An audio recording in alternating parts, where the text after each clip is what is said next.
Bonsoir. Bonsoir Anne Lécu. Comme le micro, ce sera plus facile. Bonsoir Mathilde. Bonsoir, merci d'être venue nous parler de votre dernier ouvrage qui s'intitule « Afin que vous donniez du fruit », publié aux éditions du Cerf. Une très belle réflexion qui, en fait, nous invite à nous plonger dans les fruits que nous propose la Bible, les fruits en tant que tels, et puis qui sont nombreux, bien sûr, et puis les fruits de l'esprit dont nous parlerons à la fin, parce qu'ils sont également très nombreux. C'est un ouvrage qui nous invite à approfondir le sens de la fécondité de la parole, tout d'abord, comme vous le dites. C'est un ouvrage très dense, alors on peut penser que les fruits, c'est vrai, abondent, notamment dans le récit de la Genèse, on pense au Jardin d'Éden, etc. Mais en fait, c'est vrai que vous nous amenez à nous pencher sur ces fruits, et notamment ceux du figuier, qui ont une très très grande place.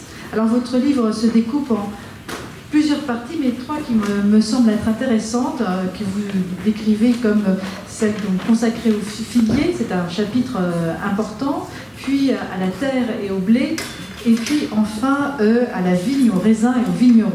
Alors, en réfléchissant un petit peu à notre rencontre, il y a le figuier, il est tout seul, c'est un solo. Ensuite, vous nous proposez un duo et ensuite un trio. Alors, qu'est-ce que ça peut représenter dans l'échelle un petit peu de votre réflexion? Parce que le figuier, qui est tout seul, en fait, il y a des milliards de choses à dire sur ce figuier. Alors le figuier dont il est question, c'est un figuier qu'on trouve dans l'évangile selon saint Marc. Essentiellement, on le retrouve ailleurs chez Matthieu. Mais chez Marc, c'est un figuier qu'on découvre un peu à la fin de l'évangile, quand Jésus va rentrer dans Jérusalem pour la première fois. Et quand on regarde le texte de près, c'est assez impressionnant, parce qu'en fait, Jésus rentre dans Jérusalem, il rentre dans le temple, il regarde, il sort et il quitte Jérusalem. Et puis le lendemain, avec ses disciples, ils reviennent vers Jérusalem et il y a un magnifique figuier qu'on voit de loin et tout le monde s'exclame, qu'est-ce qu'il est beau ce figuier. Ils arrivent près du figuier et le figuier n'a pas de figues. Et le texte prend bien soin de nous préciser que ce n'était pas le temps des figues. Très bien. Et pour autant, Jésus semble en vouloir à ce figuier. Le texte nous dit que Jésus a faim, il s'approche, il ne trouve pas de figues et il maudit en quelque sorte le figuier en disant que plus jamais tu ne portes de fruits. Et puis il rentre dans le temple de Jérusalem où là il se met en colère et il chasse les marchands du temple qui ont investi le parvis. Alors que le parvis, c'est pas seulement le lieu du marchandage normalement, mais c'est plutôt le lieu des étrangers. Donc il n'y a plus de place sur ce parvis pour les étrangers puisque maintenant il y a le commerce et la librairie La Procure qui a une antenne sur le parvis du temple. Et puis ils ressortent après cet épisode et on arrive au 3e jour. Et c'est pas rien que cette histoire se déroule sur 3 jours. Et le 3e jour, les disciples se rapprochent du figuier et voient qu'il est tout sec. Et demandent à Jésus, mais qu'est-ce qui s'est passé? Enfin, ils sont sans doute très impressionnés. Et là, Jésus va leur parler de la foi et de la prière. Donc on a une espèce de scène qui se déroule en 3 temps. Et alors ça, ce commentaire-là, c'est pas moi qui l'invente, hein, je l'ai lu chez un pasteur, James Woody, dont j'oublie toujours le nom, qui est à Montpellier, qui écrit sur son blog de très beaux commentaires. Et en fait, lui interprète ce texte en disant le figuier est une sorte de métaphore du temple, parce que le figuier dans la Bible, c'est vraiment l'arbre de la connaissance. C'est l'arbre dont on pense qu'on a... Enfin, c'est l'arbre dont Adam et Ève ont pris des feuilles pour se cacher dans Genèse 2, 3. C'est l'arbre sous lequel il y a Nathanaël. Vous vous souvenez du texte d'Adrien sur le figuier, Nathanaël qui étudie sous le figuier. Donc c'est l'arbre consacré à l'étude, enfin, qui rappelle comment la parole nous nourrit, qu'il s'agit de l'étudier. Et donc c'est peut-être pas rien de dire que le figuier est une sorte de métaphore du temple, et que ce que Jésus dit quand il maudit le figuier, c'est pas du tout une malédiction, c'est un constat. Il a constaté que le temple ne portait pas de fruits. Et donc la manière dont l'évangéliste raconte cette histoire, pour essayer de nous faire percevoir que le temple, ou précisément les savants du temple auraient dû porter la parole, mais ils l'ont séquestré pour eux-mêmes, ils ont mis la main sur le fruit, comme Adam et Ève dans la Genèse, et du coup le temple est devenu stérile. Et c'est un constat finalement que fait Jésus devant ce figuier qui est stérile, et pas du tout une malédiction. C'est plutôt même quelque chose d'assez triste de constater la déception de Jésus devant le temple qui aurait dû proposer la parole à tous, notamment aux gens du parvis, et qui ne l'a pas fait. Alors pourquoi un chapitre entier, bon là vous venez de nous relater cet épisode important, mais effectivement le figuier qu'on retrouve dans d'autres épisodes concentre autant d'attention et est aussi l'objet de ces métaphores qui reviennent de façon assez constante. Alors je crois que le figuier, il a aussi, alors il faudrait peut-être gloser sur la figue, il y a des saisons, il y a la figue de printemps et la figue d'automne. Il y a l'intérieur du fruit qui est sucré mais qui ne se voit pas de l'extérieur. Donc c'est un fruit qui est doux aussi. Peut-être c'est pour ça que le figuier a servi de métaphore. Ça, je ne sais pas après pourquoi. Les vieux Hébreux ont choisi de faire du figuier la métaphore de la connaissance. Mais oui, sans doute autour de la douceur de la parole quand on la mange, quand on la médite, quand on la mastique, quand on la digère. Peut-être, tout à fait. Alors il y a d'autres figuiers, il y en a un autre que j'aime beaucoup, qui est chez Luc, qui est un figuier alors beaucoup plus sympathique, parce que Marc c'est quand même un peu austère, cette histoire de figuier qui devient stérile. Chez Luc, il y a un très joli figuier, où là, le cultivateur vient chercher ses figues, et il n'y a pas de figues. Et c'est celui qui prend soin du figuier, l'ouvrier, qui dit au propriétaire, écoute, si tu veux, attendons un peu, reviens l'année prochaine, parce que moi je vais mettre du fumier au pied du figuier, et puis peut-être que comme ça il portera du fruit d'ici quelques temps. Et ça je trouve ça aussi très joli de se dire que c'est quoi le fumier? C'est pas ragoûtant, c'est aussi le déchet, et c'est aussi parfois les choses ordinaires, voire banales, voire nulles de nos existences qui peuvent servir d'engrais à ce que le figuier porte du fruit. Et je trouve que ça aussi, c'est une leçon pour nous, de se dire que finalement, dans la vie spirituelle, on peut faire des grands discours savants qui n'ont que peu d'intérêt. Ce qui compte sans doute, c'est de nous présenter devant Dieu tel qu'on est, en disant, écoute, tu prends ce que tu peux prendre, le côté raté, ce qui n'est pas raté, et puis voilà. Alors, vous évoquiez Zachée tout à l'heure. Alors, ce qui est intéressant quand vous parlez de Zachée, c'est qu'en fait, Zachée, c'est un fruit qui ne se voit pas. En fait, racontez-nous, j'ai trouvé très très beau ce commentaire que vous faites de Zachée. Alors Zachée, il monte sur un sycomore, donc je suis allée voir ce que c'était qu'un sycomore, et j'ai découvert, je ne savais pas du tout, moi je suis nulle en plantes vertes. Hein. C'était une race de figuier. C'est ça, la première fois que j'ai voulu planter des bulbes de tomates, je les ai mis à l'envers, des bulbes de tulipes, je les ai mis à l'envers. Bref, et donc le sycomore est un figuier bas de gamme, qui donne des pseudo-figues pour les cochons. Donc c'est vraiment le figuier bof, quoi. Et c'est là-dessus que monte Zachée. Et donc en fait, Zachée se retrouve, lui que personne ne voit, il se retrouve en hauteur, dans un arbre, un peu comme un fruit. Et Jésus voit le bon fruit que Zachée est. Il va lui demander de descendre. Donc on aurait pu faire aussi un parallèle entre Zachée qui descend de l'arbre et Jésus qui descend de la croix. Je pense qu'il y aurait peut-être un truc aussi là.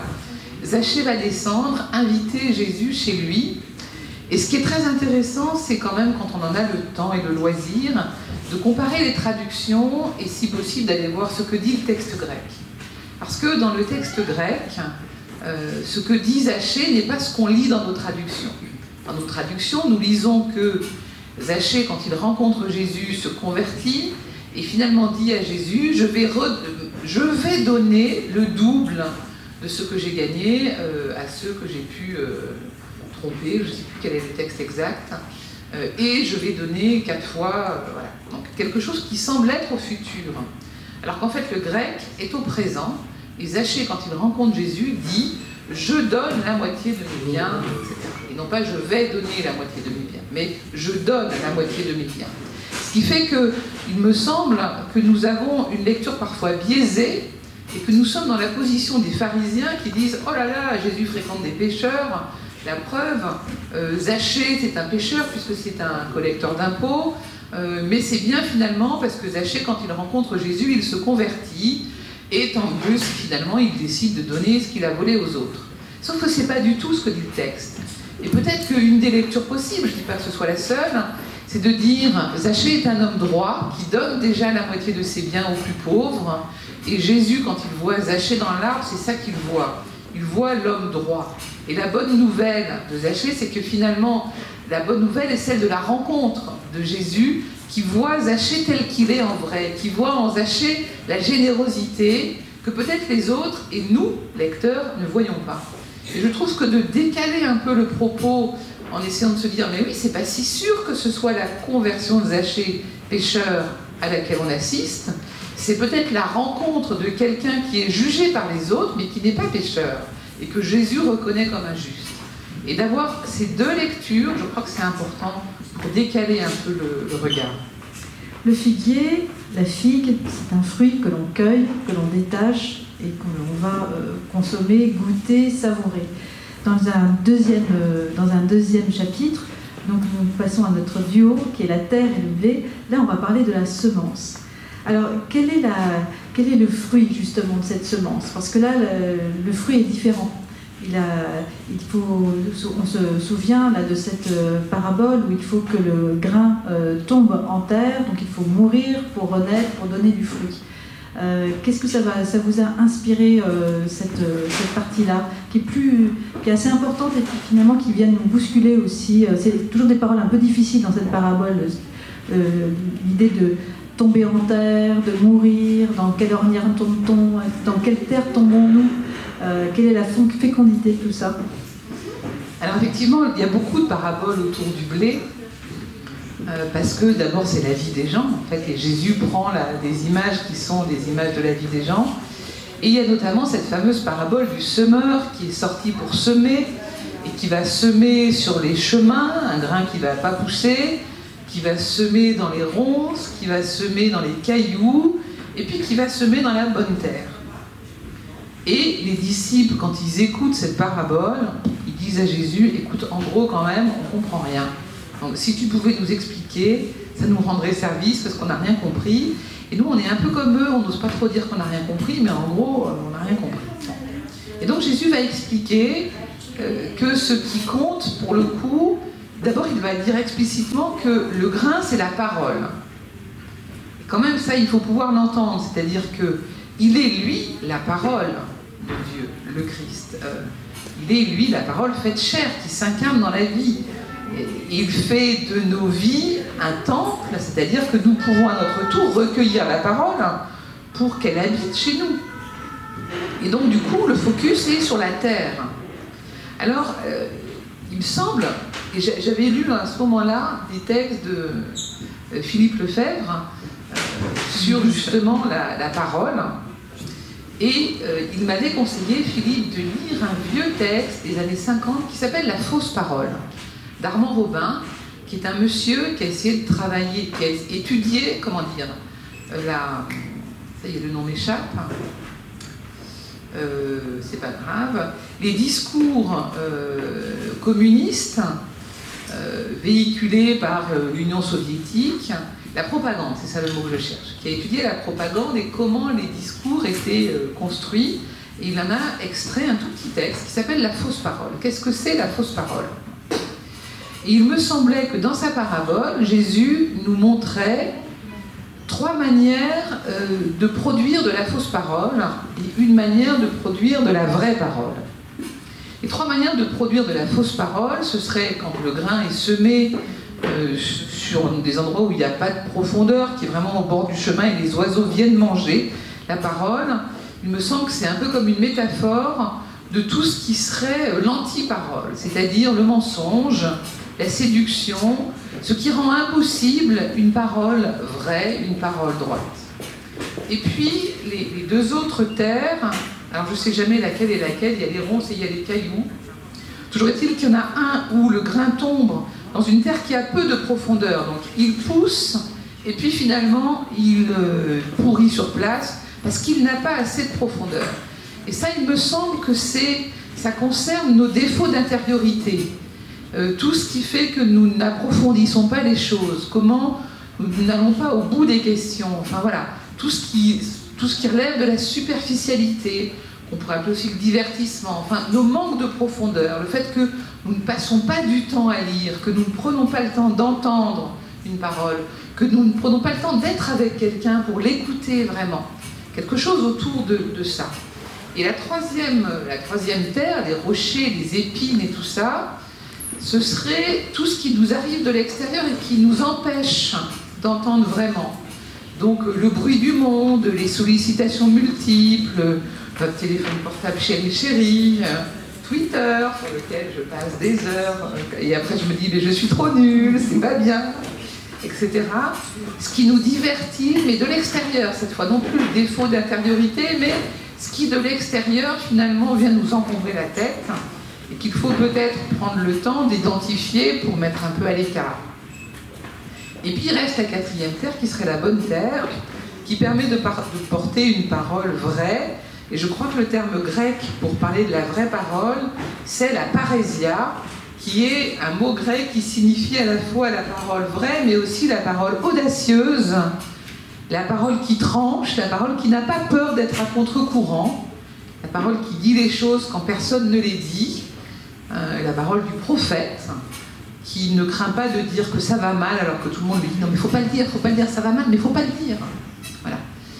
Et il me semble voilà, que c'est une manière de débusquer quel est notre usage de la parole. Comment est-ce qu'entre nous nous parlons et comment faire pour réorienter notre parole autour de quelque chose qui serait la parésia, la parole vraie. Alors ça c'est un fruit qui vous parlez beaucoup du temps. Ça c'est des fruits qui prennent du temps. C'est la maturation. Là on est sur quelque chose sur le long terme. Ah, tout à fait, ça c'est très important de le noter. Le grain, pour qu'il pousse, il faut du temps, et je pense que quelque chose autour de la parole vraie, il faut sans doute une vie pour arriver à dire 2-3 trucs qui soient assez vrais, finalement. Moi, je n'imagine pas en dire une chaque matin, vraiment pas du tout. Donc il faut aussi le temps de l'expérience, le temps de l'épreuve, parfois aussi. Le temps de la croissance. Le temps du silence, le temps de la croissance, le temps de digérer les choses. Tout ce qui nous arrive n'est pas encore prêt à être digéré. Il faut du temps pour pouvoir dire quelque chose qui a un petit peu d'épaisseur, peut-être. D'accord. Et qui nourrit. Le blé nourrit, le blé sert au pain. Alors tous ces fruits, je n'ai pas parlé de l'olive, mais on aurait pu, et le raisin, en fait, ce qui est quand même incontournable, on a beau essayer de contourner, c'est que le blé doit être broyé pour faire du pain, le raisin doit être écrasé pour faire du vin, et l'olive doit être écrasée pour faire de l'huile. Donc il y a quand même un truc autour du grain qui meurt, qui est du grain qui tombe et du grain qui meurt. Du grain qui se donne à la terre, qui tombe et qui meurt, qui est incontournable dans les métaphores fruitières. Alors le troisième chapitre autour, c'est donc ce trio, la vigne, le raisin et le vigneron. Alors c'est vrai que Saint Jean est particulièrement important dans la métaphore de la vigne chez Saint Jean est très importante et prend une dimension, alors là pour le coup, extrêmement spirituelle. Là, la vigne donne un fruit, mais nous sommes complètement associés à cette croissance-là. Alors parlez-nous un tout petit peu de ce chapitre qui englobe un peu de tout en fait. Là c'est un appel que Jean fait très fortement. Oui, alors c'est dans le chapitre 15 de l'évangile de Jean. Le chapitre 15 de l'évangile de Jean, il faut le situer. Dans l'évangile de Jean, vous savez qu'en fait, il y a en quelque sorte une sorte d'évangile au cœur de l'évangile, qui est les chapitres 13 à 17 de l'évangile selon saint Jean, qui est un grand discours de Jésus qui commence au lavement des pieds et qui s'achève par la prière de Jésus à son Père au chapitre 17. Et au cœur de ces chapitres, il y a les 3 chapitres 14, 15, 16, que je vous invite à lire quand on est pendant la Semaine Sainte, c'est magnifique. C'est Jésus qui parle aux siens et c'est en quelque sorte le testament qu'il leur laisse. Et au milieu du chapitre 15, vraiment au milieu du milieu, il y a ce texte sur « Vous êtes la vigne ». Je suis la vigne, pardon, et vous êtes les sarments. Il faut demeurer sur la vigne pour porter du fruit. Et donc ce sera tout un long passage sur Jésus qui nous invite à demeurer en lui pour porter du fruit. Il me semble qu'une des leçons à retenir de cela, c'est que il n'y a qu'un fruit, et et c'est Jésus le Christ, le fruit. Il n'y a pas d'autre fruit que lui qui, par sa passion et sa vie donnée, va être comme un fruit qui se détache de l'arbre de la croix pour tomber en terre, être enseveli et dans ce mouvement de donation rejaillir vivant parce que l'amour ne peut pas être tué par la mort en fait.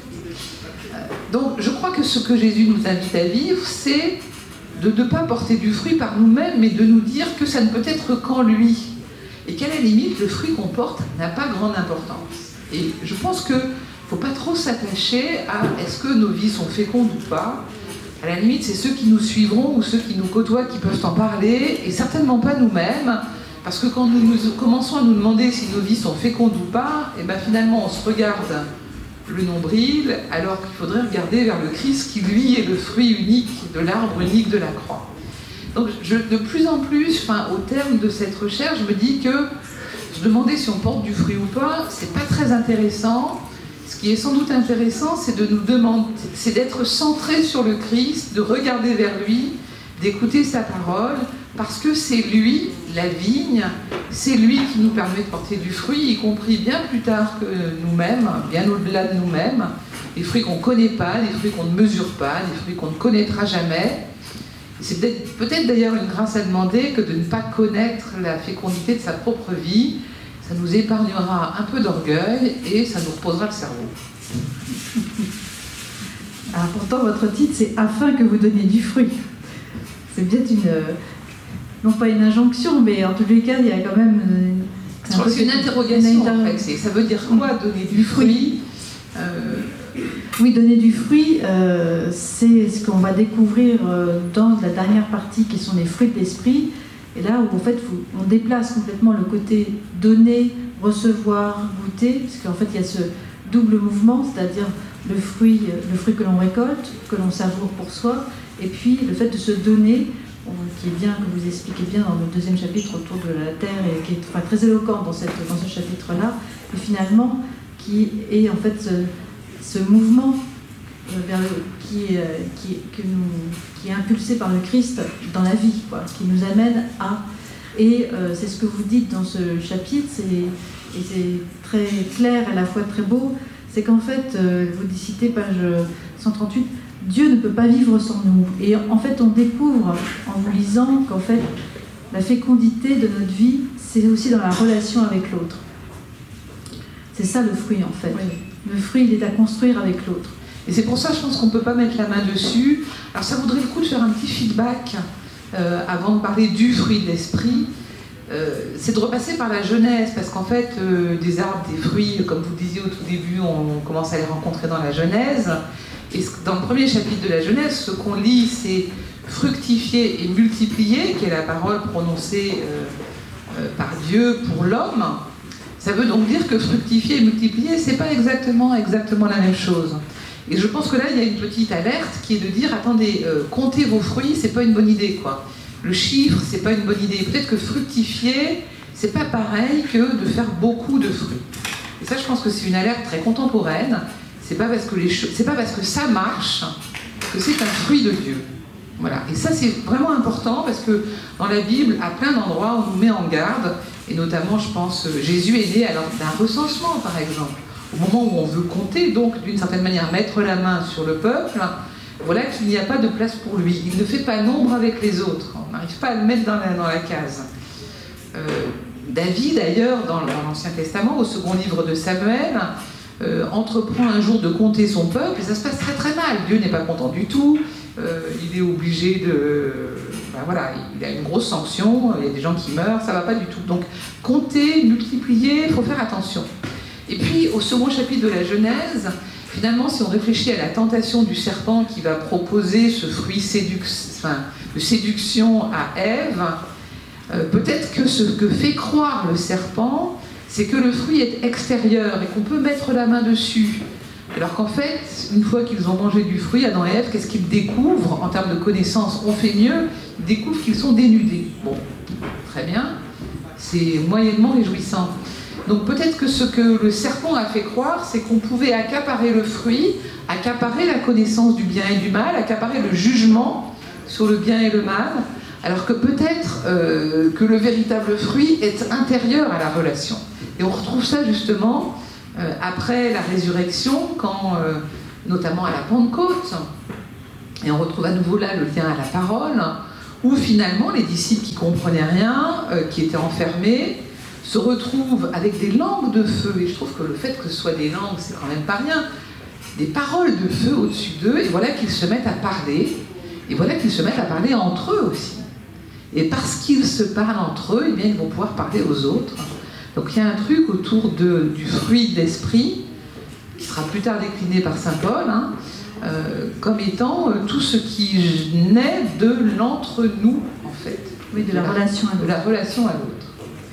En fait, on a tous envie de porter du fruit. Et quand on a envie tous, avec l'espérance de porter du fruit, est-ce que c'est pas inné en l'homme?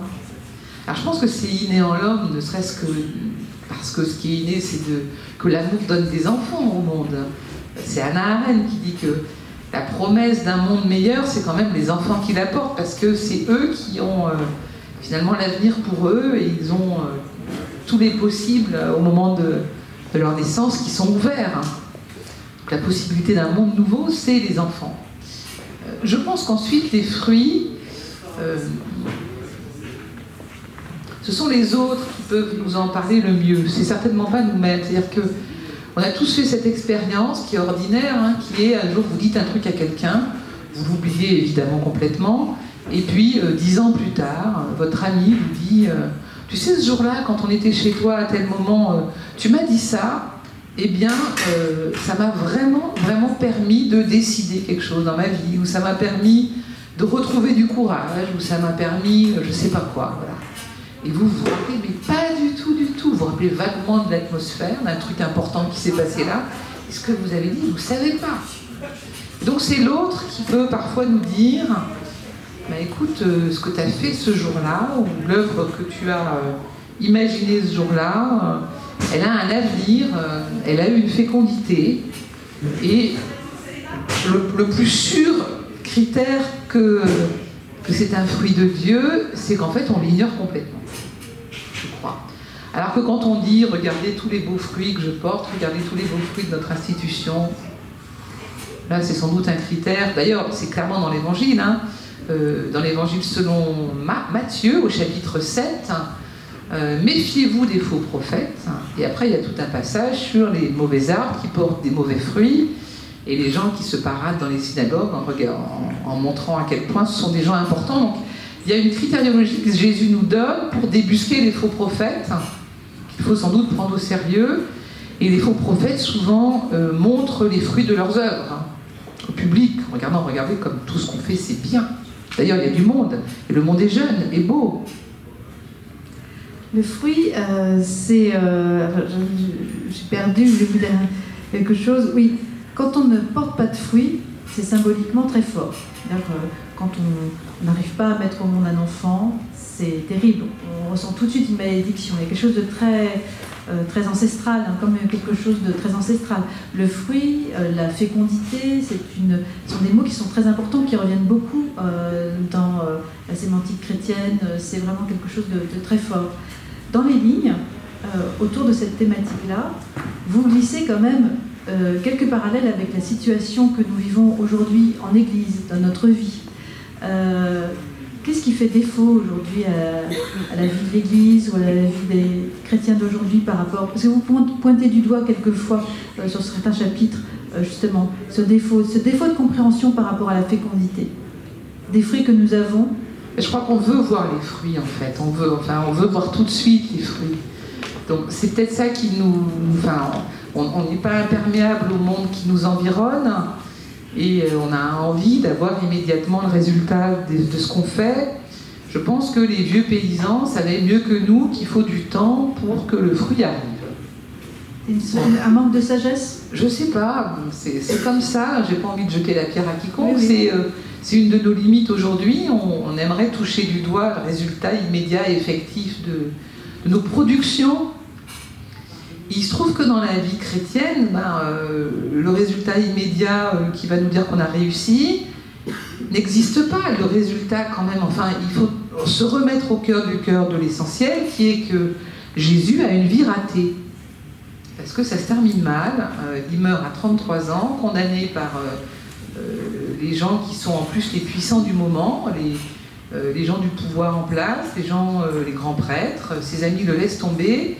Donc c'est totalement raté en fait. L'expérience chrétienne, le cœur de l'expérience chrétienne est un échec retentissant.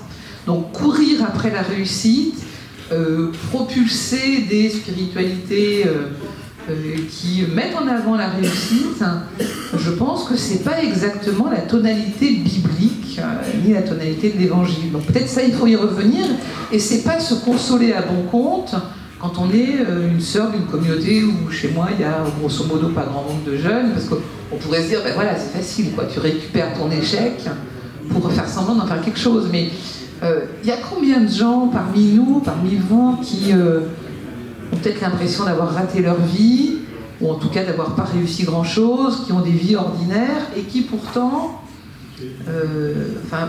vous ignorez tout des fruits que vous portez, vraiment. Je pense à une petite histoire que m'a raconté souvent un de mes bons amis, Riton, Père Henri Gémier, avec qui j'ai écrit un bouquin sur son expérience d'exorciste l'année dernière.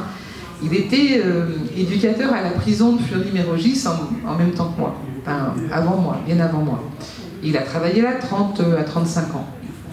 Et il y était notamment au moment de l'épidémie du sida, et il a accompagné des jeunes garçons qui étaient en train de mourir du sida, qui avaient été détenus, qui étaient sortis, qui allaient mal. Il raconte volontiers l'histoire d'un jeune homme qu'il a accompagné à l'hôpital alors que les traitements de trithérapie n'étaient pas encore arrivés.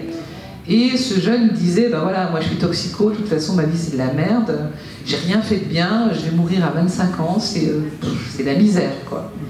Et Riton lui disait, mais écoute, cherche dans ta vie ce que tu as fait de bien, parce que tout le monde un jour a fait quelque chose de bien. Et ce jeune homme cherchait, puis il ne trouvait pas grand chose. Et puis tout à coup il a dit à Henri, ah si, une fois j'ai partagé ma dose d'héroïne avec une copine qu'on n'avait pas. C'est modeste. Et Henri lui a dit, bah, tu vois, tu es un homme généreux, en fait. Et Dieu, ce qu'il aime en toi, c'est ta générosité. Alors, il ne lui a pas dit ça sous forme de fruit, mais ça veut dire, le fruit de ta vie, c'est la générosité. Et ça, il faut qu'il y ait quelqu'un pour le dire. Et peut-être que le plus important, c'est de le dire à ceux qui n'y croient pas pour eux-mêmes, en fait. Qui pensent que leur vie est stérile, qui pensent qu'ils n'ont vraiment rien fait, qu'ils n'ont pas d'avenir, que de toute façon, le destin a frappé trop fort chez eux et que leur vie est maltraités. C'est peut-être ceux-là d'abord à qui, nous, il faut qu'on puisse dire que non, leur vie est plus grande qu'eux-mêmes, que les fruits de leur vie, ils n'en ont pas connaissance, mais qu'il n'y a pas de vie stérile en vrai. Aucune vie n'est stérile. Est-ce que quelqu'un a une question? Moi j'en ai d'autres, mais...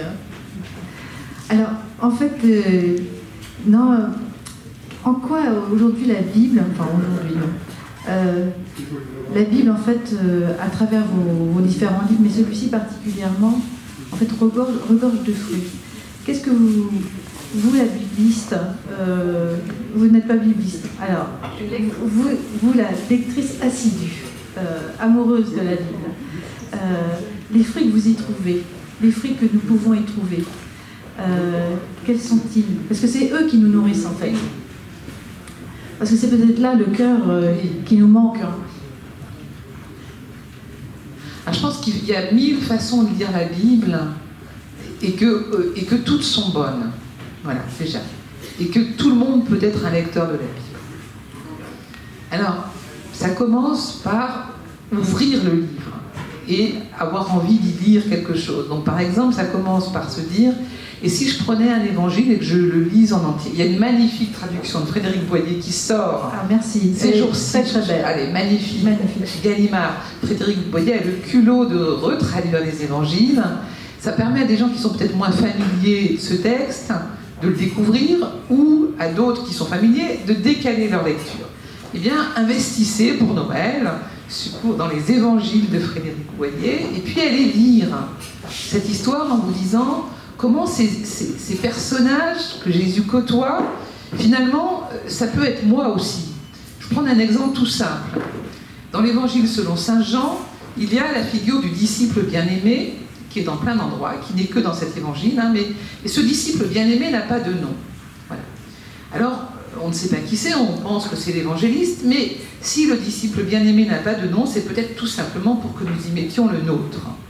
Et donc ça veut dire lire la Bible dans cet esprit-là et se dire, eh bien je suis avec Jésus lorsqu'il est baptisé dans le Jourdain, et puis je suis avec lui à la croix, et puis il y a des personnages qui l'entourent, qui sont des gens avec qui j'ai envie de devenir ami. Par exemple, moi Thomas, je l'aime bien en fait, Thomas qui pose des questions saugrenues, qui n'est pas là au moment où il faut qu'il soit là, et puis le Christ revient en fait pour Thomas. Voilà. Si je ne suis pas là à un moment donné, ben, Jésus revient. Bon. Donc se dire que la Bible, et plus encore les évangiles, racontent nos vies, racontent des histoires qui se passent dans un périmètre de 8 mètres autour de nous. Et la lire dans cette optique-là, en se disant c'est nos histoires qui sont racontées. Dans l'Ancien Testament, il y a des histoires de violence, il y a des histoires de meurtre, il y a des histoires de trahison. Ce sont aussi nos histoires. C'est tout ça qui fait que c'est une histoire sainte, parce que c'est la façon dont Dieu, discrètement, comme caché en fait, se laisse découvrir dans la vie des hommes. Voilà. Alors il y a des personnages avec lesquels on est potes, il y en a d'autres qui sont vraiment des gros lourds, où on se dit, bah purée, lui, voilà, il en rajoute un peu trop. Et puis peut-être de lire et relire et re-relire, ça permet d'entendre en fait ce texte. Alors je pense qu'il faut aussi lire des commentaires, parce que c'est, et notamment, je crois que c'est un marqueur de l'Église catholique, c'est l'Église qui nous apprend à lire. C'est quand on entend quelqu'un nous parler de ce texte, de ces personnages et du Christ, qu'on peut être rejoint. C'est exactement l'expérience d'Augustin. Saint Augustin, il va essayer de lire plein de savants, des philosophes, etc. Il va lire la Bible, il ne comprend rien. Et c'est quand il entend les prédications de son évêque, dont le nom m'échappe. Oui. Voilà, bon bref. Ambroise. Ambroise, évidemment, pardon, merci. De Milan. Oh la honte. C'est quand il entend Ambroise qu'il entend pour de vrai, pour lui, cette parole comme lui étant adressée à lui. Alors, charge au prédicateur de faire ce travail-là pour qu'on entende pour nous le texte. Quand par exemple Jésus, pendant son baptême, je ne sais plus chez qui c'est, je pense que c'est Matthieu, enfin dans les synoptiques, donc Matthieu ou Luc, peut-être Marc, je ne sais plus, Jésus est baptisé par Jean-Baptiste dans le Jourdain, le ciel s'ouvre et on entend une voix qui dit « Celui-ci est mon fils bien-aimé, écoutez-le ». C'est à double détente, si vous voulez, c'est à la fois Jésus qui est le fils bien-aimé, mais c'est aussi chacun d'entre nous qui peut entendre ça pour lui.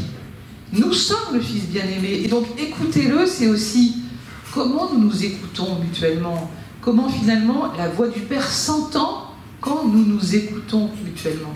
Donc je pense que tout ça, c'est la charge du prédicateur, enfin, ou de celui qui fait profession de donner envie de lire la parole, c'est de donner la parole à d'autres. Prêcher, pour moi, c'est donner la parole. C'est donner la parole à d'autres pour qu'à leur tour, ces autres, à leur façon, se saisissent de ce texte, le racontent à d'autres. C'est un texte qu'on raconte, en fait. Donne envie de le lire. Racontez à vos petits-enfants des histoires de la Bible, c'est toujours une merveille, en fait. Comme un passage de témoin. Oui, et je crois que c'est ça, finalement, entrer dans le texte et y faire sa maison. Ça peut être aussi dans les psaumes, enfin, la liturgie des heures qui est façonnée par les psaumes. Je pense qu'on a tous ce travail à se dire que c'est la prière des hommes avant nous, c'est la prière des Juifs avant nous, c'est la prière du Christ lui-même, c'est la prière de tout un peuple. Et comme c'est la prière de Jésus, quand par exemple il y a des psaumes de violence, des psaumes imprécatoires, écrase la tête de mon ennemi, explose-le contre le roc et qu'il fonde comme neige en plein soleil, comme une limace en plein soleil, on va se dire purée, c'est un petit peu raide. Sauf que si c'est la prière du Christ, ça veut dire que nous avons toute autorité pour la dire au nom de ceux qui vivent ces situations-là et qui ne peuvent pas le dire, qui n'ont pas les mots pour, qui sont noyés par le malheur et qui ont un vrai ennemi contre lequel ils ont vraiment envie de se fracasser. Parce qu'au moment où on dit une prière comme celle-là, eh bien, déjà on ne passe pas à l'acte, on n'écrase pas la tête de l'ennemi. Donc les psaumes imprécatoires sont des psaumes de nos violences qui permettent de dire à Dieu, écoute, j'ai vraiment envie de lui casser la figure, mais il faut mieux que ce soit toi qui t'en occupes parce que tu ne lui feras pas de mal si c'est toi qui t'en occupes. Et c'est ça la prière du Christ. Donc je pense que rentrer dans la Bible, c'est c'est faire de ce texte notre maison, en fait. C'est notre pays, mais notre maison, j'aime mieux ça encore. Et c'est là où on peut cueillir les premiers fruits. Alors, je pense que les fruits nous sont donnés quand... je pense au psaume, quand par exemple, dans une situation X ou Y, il y a un verset de psaume qui revient dans ma mémoire et qui colle pile poil à la situation donnée, ou quand enfin on entend un texte. Et ça, je pense que tous on a vécu, des évangiles hyper connus, vous le lisez 40 fois, et tout d'un coup vous entendez cette parole et vous savez qu'elle est pour vous, en fait, que c'est une parole pour vous, et qu'elle va vous nourrir pendant peut-être des mois. Voilà. Je peux vous donner un exemple très personnel.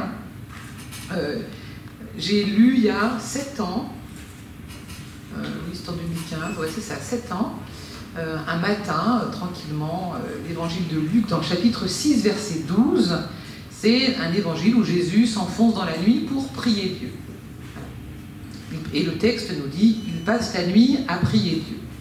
Et ça devait être un jour où j'avais du temps, je regarde la traduction de Sœur Jeanne d'Arc, que j'aime beaucoup, et elle traduit « Jésus passe la nuit dans la prière de Dieu ». Et j'étais totalement scotchée par cette formule en me disant « Mais finalement, Jésus passe sa vie dans la prière de Dieu, et peut-être que toutes nos pauvres tentatives de prière qui sont toutes ratées, éphémères, mal fichues, c'est une manière de nous laisser porter par la prière de Dieu, de nous laisser inclure par la prière de Dieu, par Jésus qui prie son Père et qui nous prend avec lui pour prier son Père. » Donc vous voyez comment une traduction un peu différente, et honnêtement, ça c'est une nourriture dont je me nourris encore 7 ans après. C'est-à-dire qu'à chaque fois que je pense à ce verset, je suis émerveillée, je me dis mais oui, en fait, toutes mes prières complètement ratées, moi je ne suis pas fidèle, enfin la prière régulière c'est une catastrophe, enfin, bon. Et en fait, il faut le dire parce que c'est tellement la réalité de plein de gens. Et bien je me dis finalement, mais toutes mes tentatives ratées, elles sont incluses dans la prière de Jésus. Et c'est un réconfort énorme, quoi. Ça oui, c'est un fruit. Merci beaucoup. Merci Anne Lécu pour cette rencontre. Et je vous invite vraiment à lire cet ouvrage afin que vous donniez du fruit, publié aux éditions du Cerf. Merci beaucoup. Merci Mathilde, c'est toujours un plaisir. Merci.